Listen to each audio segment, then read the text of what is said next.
सगळ्यात पहिले सर्वांना दत्त जयंतीच्या खूप खूप शुभेच्छा। आज मला स्वामींचं पारायण करायचं होतं। मग मी सकाळी 5ला उठले, अंघोळ केली आणि पूजा मांडून घेतली। कलशला 5 कुंकवाचे बोटे ओढून कलशावर नारळ ठेवला आणि तोच कलश मी पूजेला ठेवला।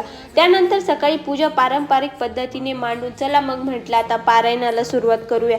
21 अध्याय वाचून झाले आणि 11 माळ मी श्री स्वामी समर्थ असं जप केला। सकाळी पूजा झाली, संकल्प केला आणि माझा संकल्प मी मनापासून करेल, स्वामींची सेवा मी मनापासून करेल हाच मी निश्चय केला। स्वामींनी पण मला सांगितलं, घाबरू नकोस, मी तुझ्या पाठीशी आहे। मग आता कसलीच माझ्या मनात भीतीच राहिली नव्हती। आज होता माझा उपवास। मग खिचडी बनवली। सकाळी रांगोळी संपली होती, त्यामुळे मी 4-5 वाजता रांगोळी काढायला घेतली। रांगोळी काढून झाली, दिवे लावले, त्यानंतर मी पूजेसाठी तयार झाले। आज दत्त जयंती म्हटल्यानंतर स्वामींच्या मंदिरात न जाता मी राहील असं तर होणारच नव्हतं। त्यामुळे मी निघाले मंदिरात, तिथे गेले, दर्शन घेतलं आणि महाप्रसादाचा लाभ घेत दिवसाचा मी शेवट केला।